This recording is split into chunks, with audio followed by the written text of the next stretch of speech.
Hey, what's up y'all? Welcome to the channel.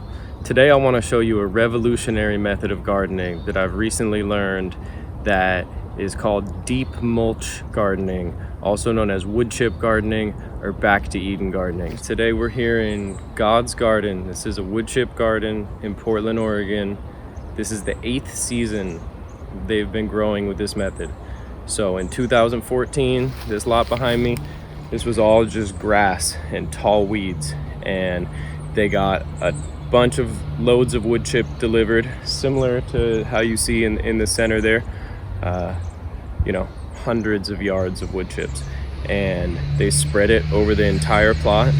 That killed the grass, and after that they've been continuing to add 2 to 4 inches of wood chips across the entire plot every year, and that's been the basis of the fertility for this plot and helped to transform the land from the typical native clay soil that we have here into very rich, lush, vibrant, healthy soil.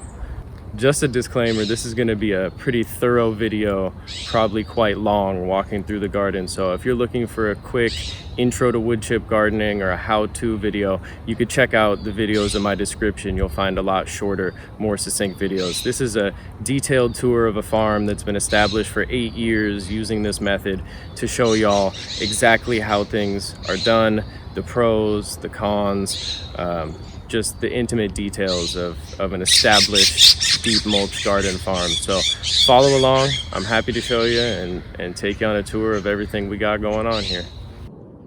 All right, y'all, let's go on a tour. So a little background on this plot. This is God's garden in Portland, Oregon, connected with the Your Bible Speak Seventh-day Adventist Community Church. And they had the idea to do a wood chip garden like this on inspiration from Paul Gauchi, who's the man behind the Back to Eden movement, which is effectively this exact gardening method, deep mulch gardening. And they covered this plot in 2014 with thick layer of wood chips, and they have been growing in it ever since, using just wood chips as the fertilizer. So they have not brought in any outside fertilizer in those 8 years. This year, I did help them spread some micronutrients. We spread some rock dust over the plot, but there has been no traditional fertilizer added this entire time. This particular area right here that we're looking at, this was actually grass earlier this season, and they covered it with wood chips, and we planted these squash in here, and the squash are doing quite well. These are tromboncino squash, just a few seeds popped into the ground, and they are off to the races. You can see they're flagged and taped here. I'm going to be doing some hand pollinating just after this video in order to make sure that some of the seeds are pure so that we can save seed for the organization that I run, Rhythm Seed Farm, which is a nonprofit dedicated to seed saving.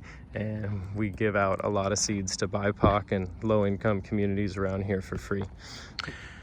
So you can see we let a lot of things go to seed here, not only for seed saving, but because it provides food for the bees.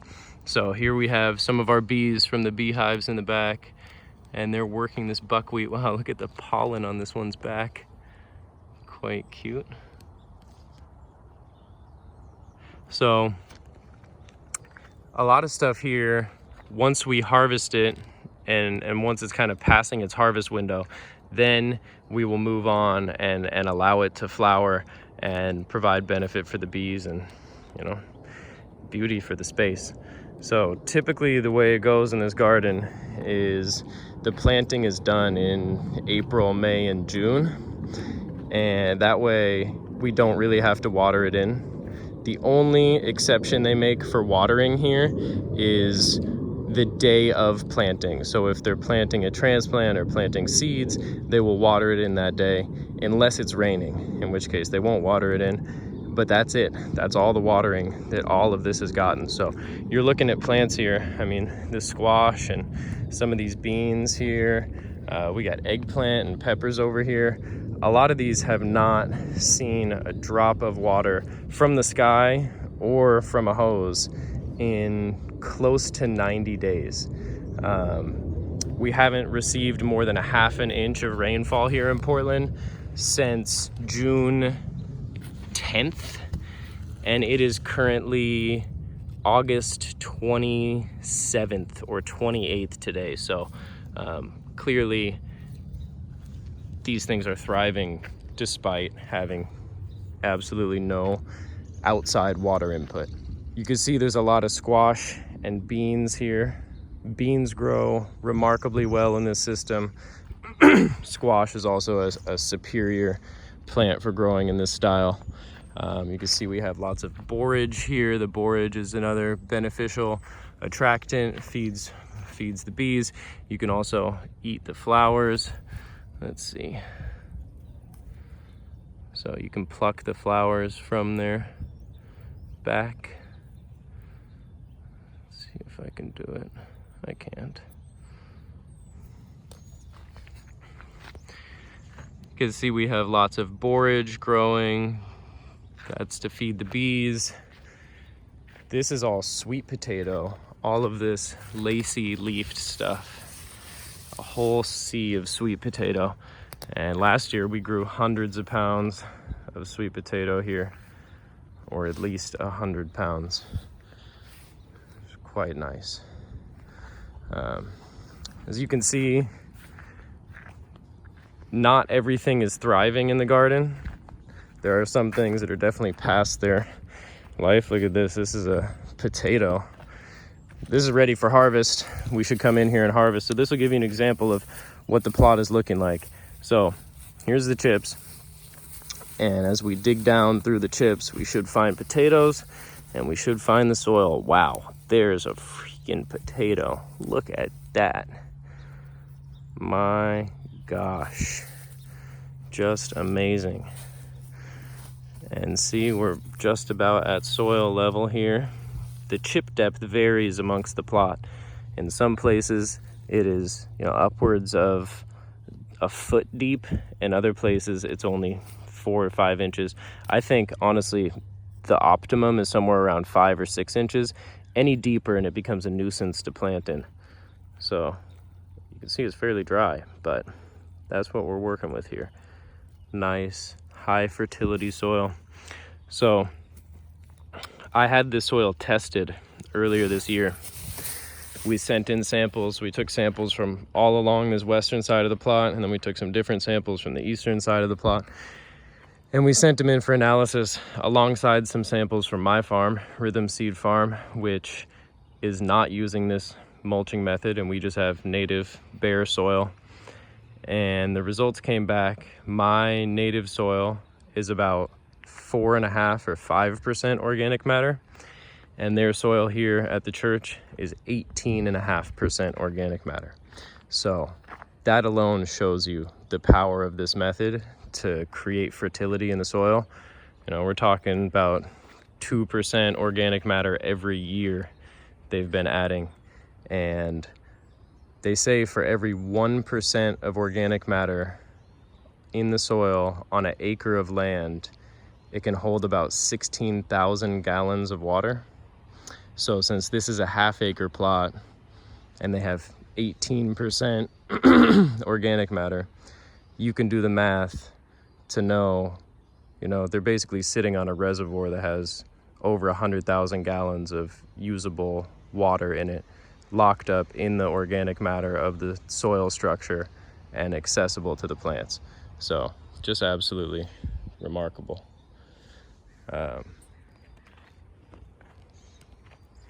Here's some eggplants. So these were planted as a start about 2 months ago, and they haven't been watered at all.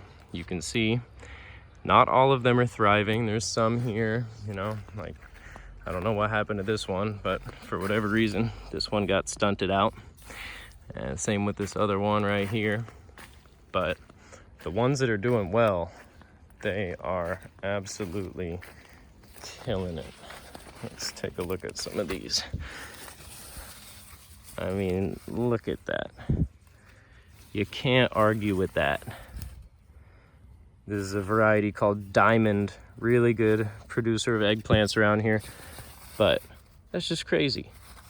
Literally no water, no fertilizer. Look at how happy those plants are. Look at this pepper. I need to stake this thing up because it's falling over all over the place. It's gotta have 100 peppers on it. This is a variety called Murasaki. It's really beautiful sweet pepper, even though it looks like it's a hot pepper. It's a sweet pepper. So, I mean, the health of these plants is just astonishing.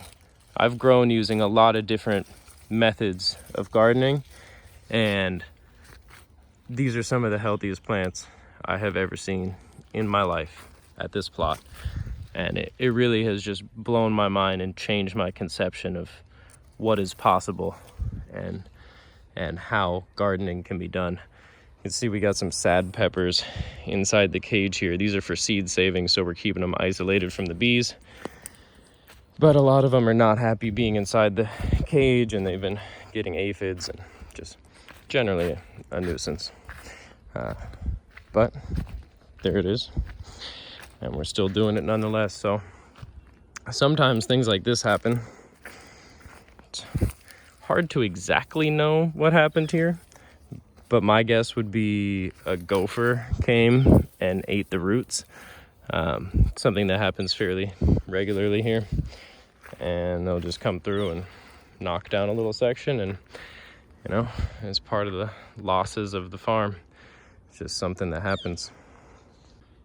So over here we have some chickpeas.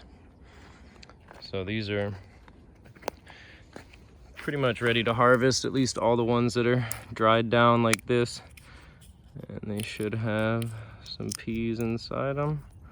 Let's see, yeah, one little mutated sad one, and one actual good chickpea. So these we can use to make hummus and cook up like you would any other chickpea or garbanzo bean. But again, you know, an entire row there. You can see in the middle of the row, there's got to be something going on in the soil here. My guess would be chips accidentally got mixed into the soil here, and it's locked up some of the nitrogen availability. That's one of the biggest concerns with using this method, is that you can accidentally lock up your nitrogen, and especially in the first year or two, it can cause your plants to be kind of small and stunted. But after you get it dialed in, no more stunted sad plants. You're going to be looking at healthy, beautiful, vibrant plants. Oof. Might have to snack on some of these. Wow. Look at that. Not even September and we're already harvesting ripe peppers. That is great.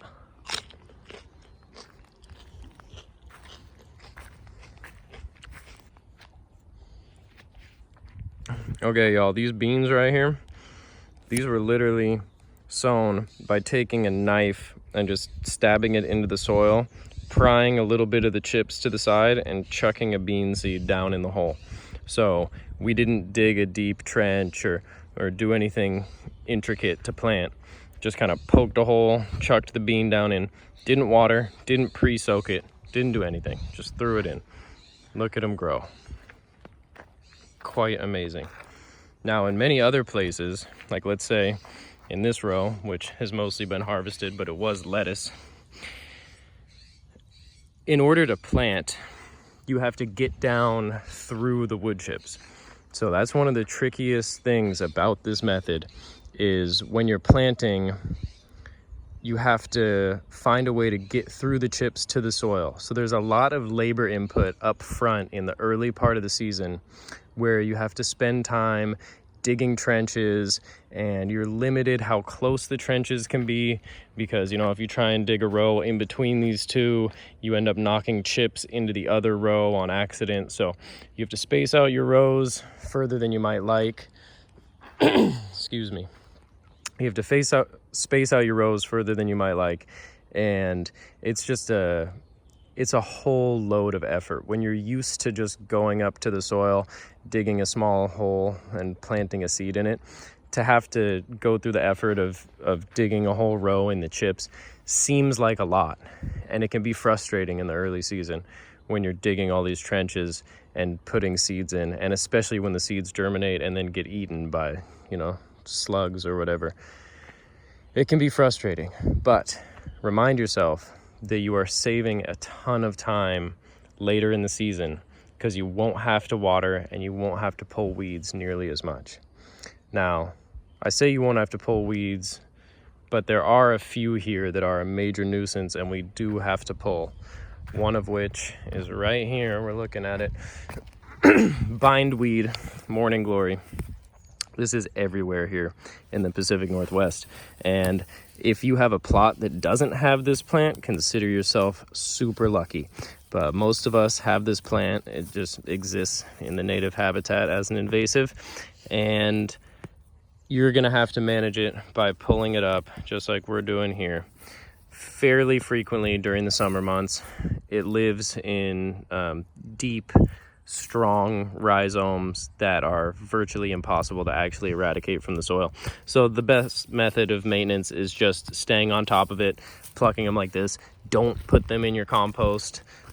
Deal with them in some way where you ensure that they're gonna die. If you can put them in your compost, if you really dry them down first, like thoroughly dry and kill them, but we don't even risk it. We just send it to the municipal compost and let them deal with it in their facility that can handle things like this. So pulling morning glory is one of the biggest maintenance tasks here in the summertime. There's no watering. We do have to stake a lot of stuff up. That's definitely a task. But pulling morning glory, this is the biggest pain for us here.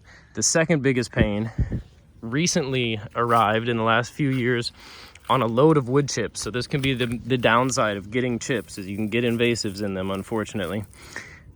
This is nut sedge. Ooh, perfect example. So see how this has these little corms on it? So each one of these little things will regrow into a new plant, and this plant just grows insanely fast and vigorously, and it leaves behind these little corms in the soil, and it's a nuisance. Staying on top of it is the best method of prevention, and do not throw these in your compost. Got to get rid of them another way. So we do still have to come through and we pull nut sedge and we pull morning glory, but overall there are not that many weeds, and this entire half-acre plot is managed by about 5 people working 1 to 2 days a week maximum, and most of those folks are elderly. So it really is a very low effort style of gardening compared to many others. Now, while we're here in the potatoes, I might as well talk about potatoes with this method. I have found potatoes to be a bit troublesome with the deep mulch method, only because it becomes very difficult to harvest them without mixing in a lot of wood chips while you're doing it. And you inevitably miss a lot of potatoes, which is true of most gardens anyway, but in this particular garden, you miss them. They keep coming back as volunteers. It's hard to dig them out without introducing chips back in, and it can create a situation where you have a lot of like weedy potatoes that come back year after year after year and can spread viruses and generally be a nuisance. So be mindful when you're planting your potatoes. I'd say it's almost better to do them in straw or in some other deep mulch medium that is not wood chips. That's just my experience here the last few years. If you have other experience with potatoes and wood chips, or you have some sort of tip, please holler in the comments and let us know, because it is definitely a bit troublesome in chips. It can be done, but it's not preferred in my opinion. Onwards with the tour, we got some spinach that's flowered out here. You can see there's some beautiful dahlias against the fence line. So again, no irrigation, no fertilizer, just barely even staked them up, honestly. They're falling all over the place. And those overwinter here. A lot of things overwinter in the mulch that normally don't when they're uncovered, because the mulch provides extra warmth in the winter and just gives the root crown of perennials a place to hang out and not get zapped. Here's some kales. So these were put in as a start a few months ago. Doing really well. Almost no white flies on them for late August, which is kind of unheard of, honestly. Like, typically these things are covered in white flies.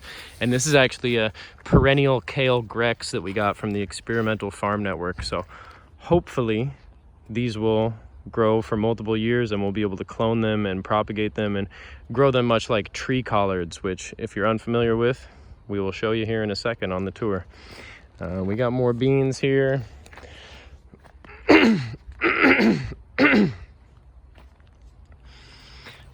Got a row of collard greens. It's very important for this church. It's predominantly black congregation, so collard greens, very important food for them. Beans. We got some nice looking kale. Again, some white flies on this, but not bad. And there has been no pesticides or nothing sprayed on this plot ever.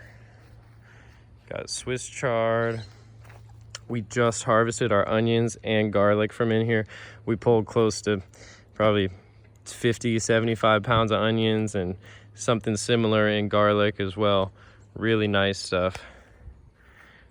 We got our wood chip mountains. So we got to be looking at 150 yards of wood chips, something like that. And plenty of more room for them to dump more. So, you know, the arborists just come in, they back in here, and they start at the back, dump their chips sequentially all summer, and then we spread them out in the late fall, winter, and repeat the cycle next year. Here's some okra. Typically struggles to do well here in our cool Pacific Northwest climate, but this one looks like it's gonna do fantastic. I think this is Clemson spineless. Not positive, but you can see there's a whole section here that didn't germinate or somehow got messed up, but still got some okra plants and they're gonna produce for us. We got some Crowder peas behind that, some Shelly beans, also known as cow peas. This is a variety that's been bred for the Northwest by Carol Depp. It's called Fast Lady Northern Southern Pea. And just a beautiful, beautiful variety. Look at these flowers. If I can get the camera to focus.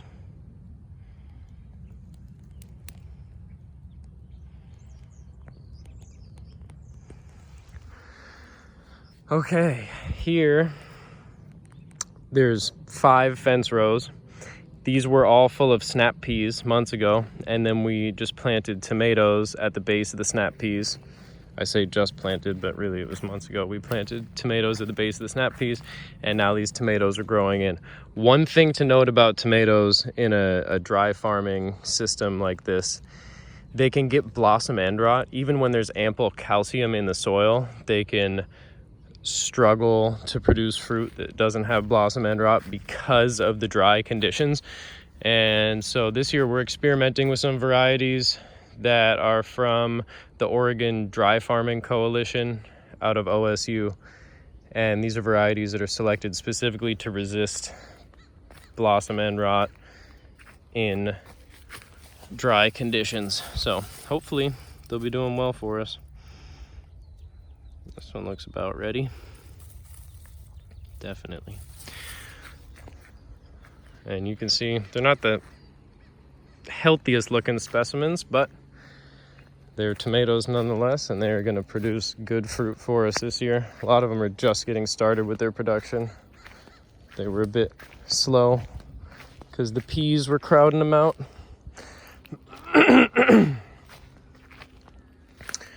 Here we have some blueberry bushes. Some of these were planted a few years ago. Some of these have been here almost the whole time, and it's past blueberry season. All that's left is dried, picked over ones by the birds. These are still good, actually, a lot of the time. Pro tip, taste the crunchy, messed up looking berries. They can actually be delicious. But yeah, all these blueberries, quite healthy.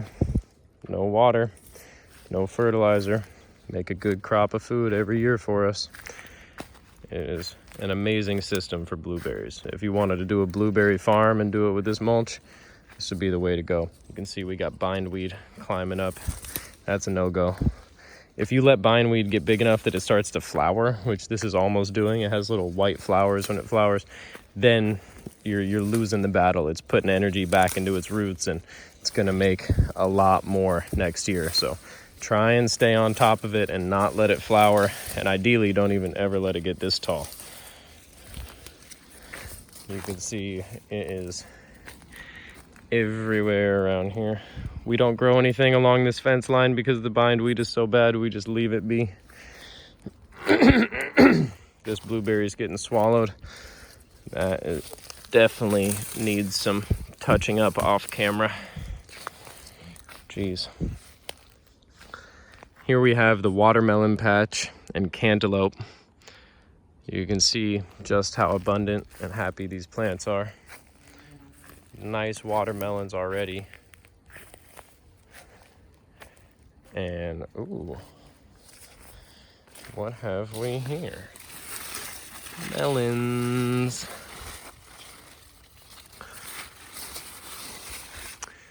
It is just a wonderful system.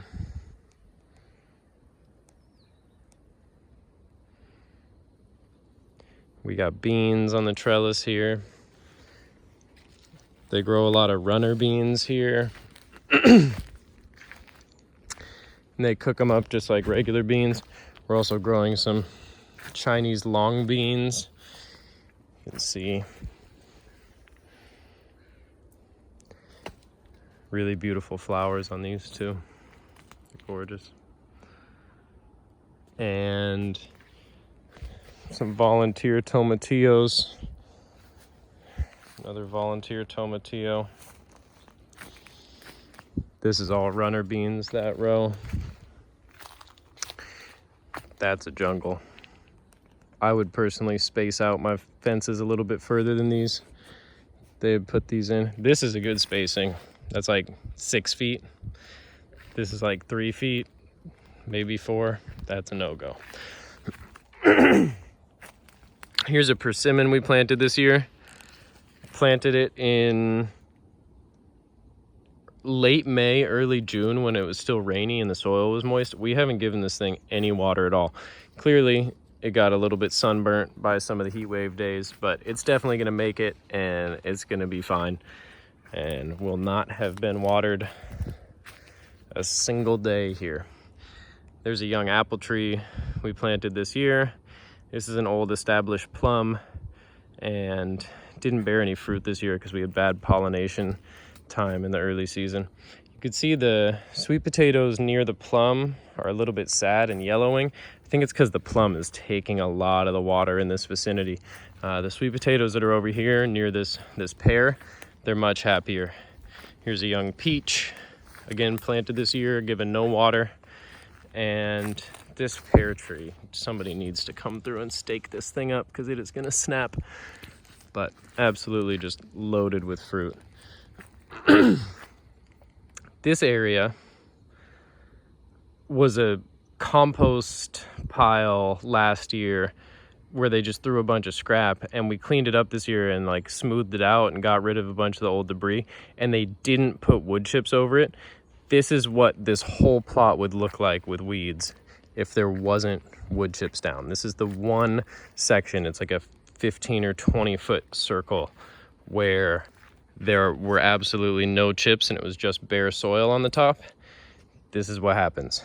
So that's why we keep the chips down. It's much nicer and easier to deal with when it looks like this than when it looks like that. And here we have a bindweed absolutely loving its life that needs to be reined in. Another benefit of the chips, they make pulling weeds really easy. A lot of these weeds just come right up in a situation where in normal soil they would like be really anchored in. Here, because the soil is so loose and there's so much chips, you can just pop it right out and it comes out clean. So in the back of the plot here, we have our little apiary. We got 6 or 7 beehives back here. Some of these were purchased colonies, others were actually wild caught swarms. So we hang swarm traps in the maple tree and in various spots around the city, and we've collected some wild bees and brought them here. But this apiary is managed alongside the garden. It's wonderful to have bees out here increasing the pollination and fruit set of our plants. We also obviously harvest some of the honey from them and we get beeswax, and it's just a mutually beneficial arrangement to have bees integrated with the garden. We actually have bees living in the tree here too, in the maple tree in a natural hollow that we put a faceplate on, and that was a swarm. They moved in there on their own volition. Very beautiful thing. And the bees are a wonderful integration with the rest of the plot. This is a little medicine garden back here. This is Ella Campaign. We got Tulsi, holy basil. We have some bee balm. This is ashwagandha right here. Yarrow in the mix. I don't even know what this plant is. Got anise hyssop and lavender. I think germander back here. We got cucumbers, Armenian cucumber, we got regular cucumber, we got lemon cucumber, all the cucumbers you could want. There's an Armenian cucumber, gorgeous. Grandpa Ott's morning glory, one of the greatest flowers that exists on the planet. Stunning. And let's see, here's some regular cukes, good old-fashioned slicers. Then over here we got our lemon cukes, unreasonably prolific. Anybody need some lemon cucumbers? We got them.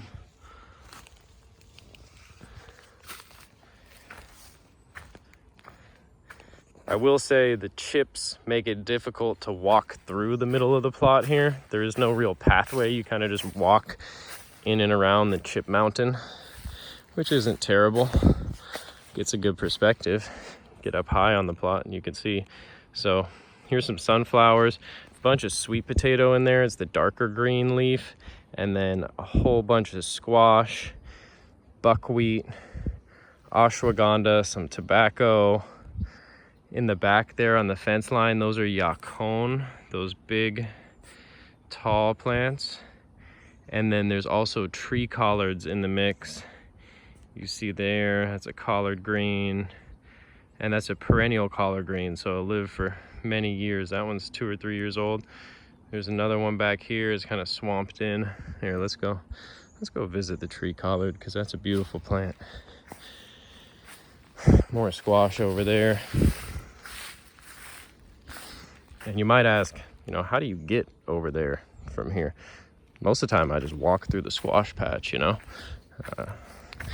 you're mindful when you walk through, you can make sure that you avoid stepping on any big fruits or any crowns of any plants. And, the vines of cucurbits can take a bit of crushing from the top. As long as you don't snap off fruits, it'll be all right. Here's the yacon. Lovely, lovely plant. Also ranks up there with mullein in terms of quality natural toilet paper. It's the exact texture that you would want. It's like Charmin, baby. All right, here's a tree collard. Look at this gangly thing falling all over the place. Stems are all sorts of a mess down here, covered in white flies and some sort of other creature. What is that? That's a new one. Or maybe that's an in-between stage. Huh. Anyway, definitely got bugs. But in December, this will be one of the only things rocking in the plot. Everything else will be cooked. There'll be a few other, kale and collard greens, but this is what we'll be eating. We keep it around all year because of that. It's a lovely plant. It propagates very easy. We made hundreds of propagules this season, hundreds of starts in 1-gallon pots, and we are going to distribute them around the city so that folks can start growing their own collard greens and never having to buy kale or collards again. Sweet potatoes. Ooh, look at them. So good. These ones are getting eaten by something, but still going to make great potatoes for us. Last year we let these go too long. Ooh, look, a flower. We let these go a bit too long last year, and the potatoes actually fused together, which is something I've never seen before. But be noted, check your potatoes so that you don't let them go too long. These tobacco plants coming up here are just gorgeous. And the flowering yarrow right there, really nice. Medicine plant. It's important to have a medicine plant in the garden in case people hurt themselves.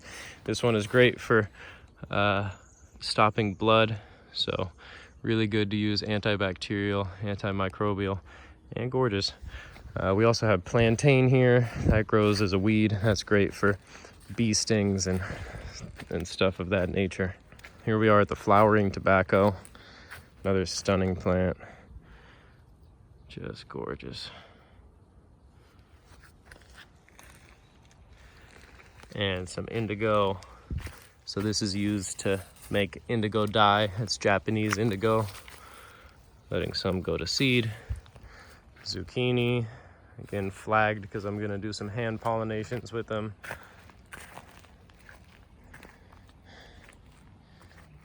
And another little herb / medicine garden here. We got some garlic chives, regular chives, anise hyssop, some basil, some za'atar, some sage. Look at this basil, just booming. This is one plant right here. This is another plant, so that's 2 Genovese basil plants. Look at the size of those things. So beautiful, so tasty.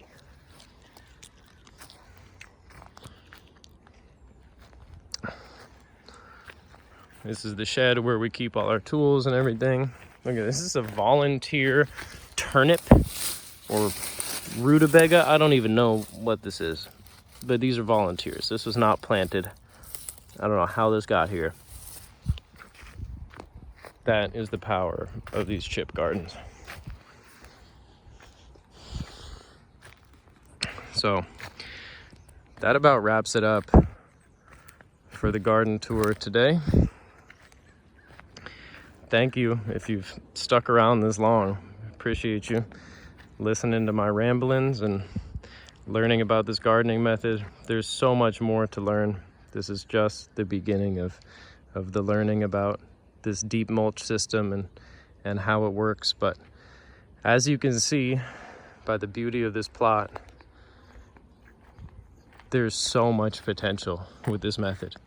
It's utilizing a waste resource, these wood chips, that's abundant across this land, specifically here in the Pacific Northwest, Portland, Seattle, even Southern Oregon, areas where wood waste is prevalent, where trees are being cut down and there's all sorts of this debris. This system makes so much sense. It's mimicking nature, the natural breakdown of debris in the understory that creates organic matter in the soil. It's simple. It's low cost input.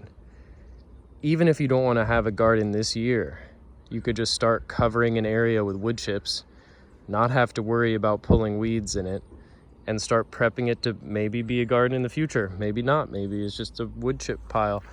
But there's very little downside. If you know you have an area that you want to grow food in one day, start getting wood chips there today. You can sign up for various free wood chip sources where they connect you with arborists, and the arborists will come and drop wood chips at your house, usually free of cost. Chipdrop.com is a good one. There's another one called, I believe, Mulch to Garden.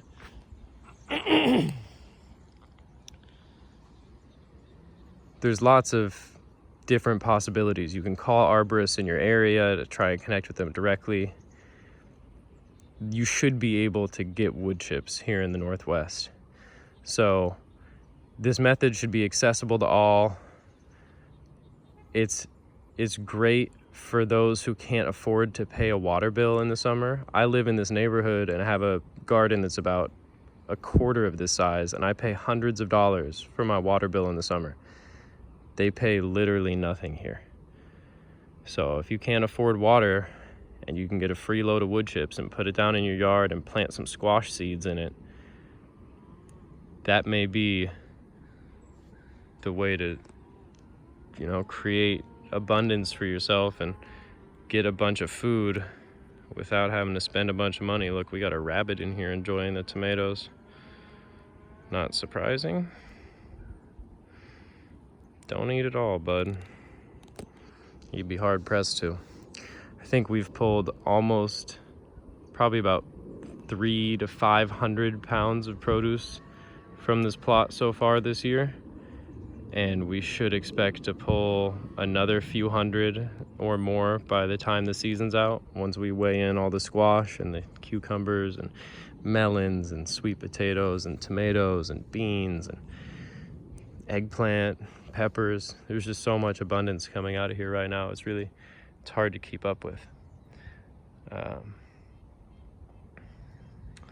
Yeah, if y'all are interested in learning more about this method, please subscribe to the channel. We're gonna have lots more videos on this style. Put comments, put your questions in the comments. Let us know what you want to see more of. If there's areas that I skimmed over that you're really curious about, I'm sure there are some things I've missed in this video. So give a holler, let us know if you've tried this method. One thing to mention about wood chips: lots of folks say, oh, don't get cedar wood chips, don't get black walnut wood chips, be careful what you get, it might cause pH imbalance, etc., etc. They are here at the church, they do not discriminate on any chips. They will take anything that arborist brings. So whoever is concerned about the possibility of getting black walnut or getting cedar or whatever, I've talked to the church folks about it. They don't seem to think it's an issue. It hasn't been so far. They've been doing it for so many years. The worst thing that's come in on a load of chips is that nutsedge, that invasive grass. Besides that, I mean, yeah, we get plastic, or, you know, sometimes you get an old pair of tennis shoes or weird stuff that comes through in the chips, but nothing that's truly harmful to the land. And all it's doing is creating fertility in the soil. So that's about it, folks. I'm sure we will touch base and show you some more things soon. But until next time, thanks for stopping by the channel. Have a blessed day and enjoy your garden.